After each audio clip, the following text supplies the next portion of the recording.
Welcome to Geeknson's How Does It Fit, where we master the art of taming table-hogging games. I am Michael and I'll be your host. Up to this point, we were checking out the strategy games that by default take a lot of space.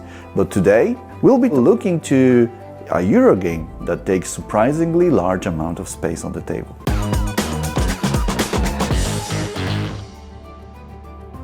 We'll be talking about Wyrmspan, a spiritual successor to Wyrmspan. It shares many mechanics with its predecessor, but with a small twist. This game shifts its focus from central board to the player sheets. We'll see how it affects the setup. Today, we brought our lovely Bristol table to face this game.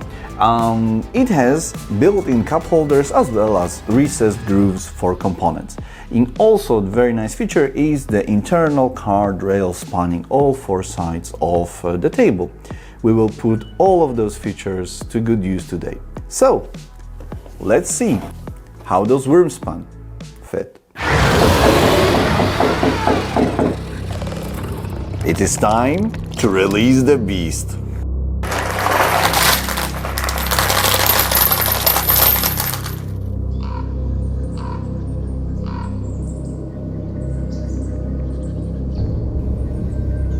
We've released the dragons. Now it's time to tame them.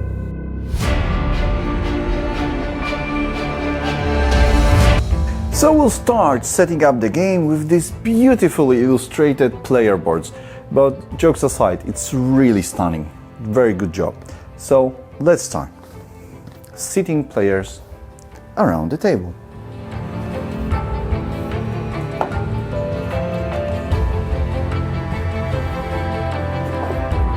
Okay, so we have our player sheets, player boards, or called player mats in this game, already set up in the table. As you can see, it takes some space and we have a couple central boards still to set up.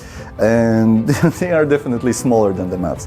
So, here we have Dragon Guild mat, which we'll place, let's see, like that. It fits here.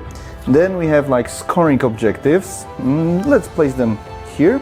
And finally, a mat designed for like an offer of cards, so both dragon cards and cave cards, which can be placed, let's say, right here. So it fits very nice. Let's finish the main board preparations. So we'll have to select one Dragon Guild. So we'll select this one, place it here. I will put those back in the box. Next, we have those scoring objectives, which you have to select. They are two-sided and you have to select one. You have to select one side of each, and we need 4.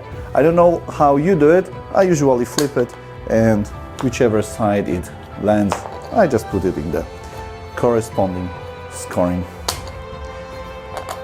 place, like that. Next are the dragon cards and the cave cards, which we will deal to each player 3 of each for now, because this is part of initial setup.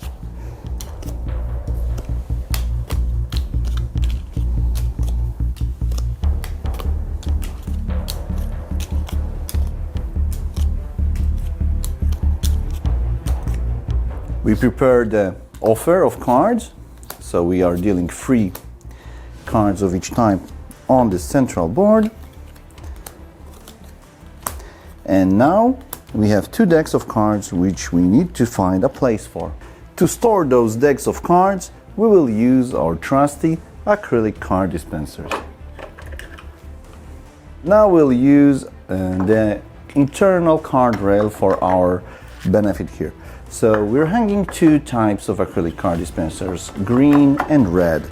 Green will be our draw pile, and red is prepared to serve as a discard pile.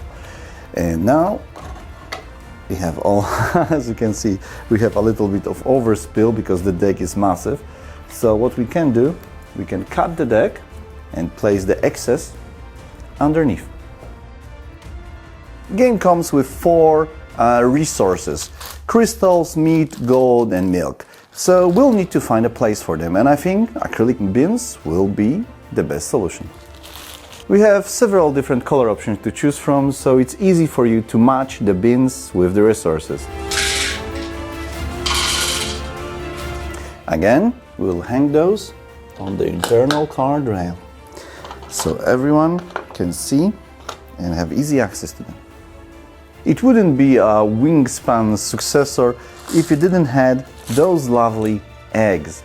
And this time around, they are spotted. And we need to find a place for them as well. I think those cup holders will be perfect for that. Also, we are lucky to have these special metal components, golden eggs, which if you have an option to get, I highly recommend. They are so fun for this game. The deluxe version comes also with those metal coins, which are also very neat. We'll also keep them in the cup holders like this. Whenever player needs them, neat thing about the Bristol table is that those built-in cup holders are removable, so you can just take it out and pass it on to the player who needs that. So now we have several game components of each player, so we'll set them up in their appropriate correct places.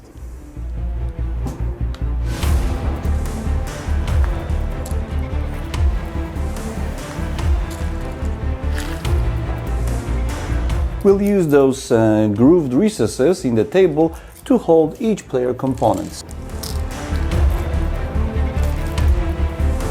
We'll give each player their player aids, so everyone can enjoy them and know what to do to win. So after setting up the eggs, now we'll give each player their 6 coins.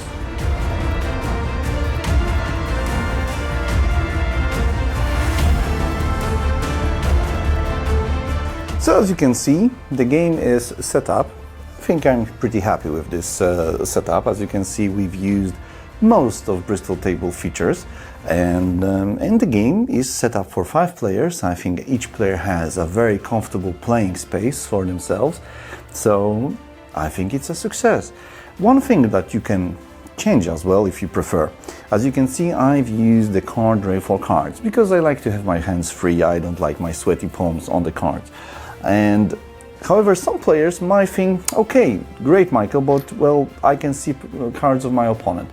First of all, I don't think this game is all that competitive and that it matters a lot, since you are focused on what you're doing and not much on what your opponents are doing. However, if that's your jam, if you are hyper competitive, we have a solution. So what you can do, you can just place your cards on the armrest like that, so you can all see them, and use this nice handy dandy accessory called acrylic privacy screen, which can be attached to the card rail like here, and voila, now all your cards are private.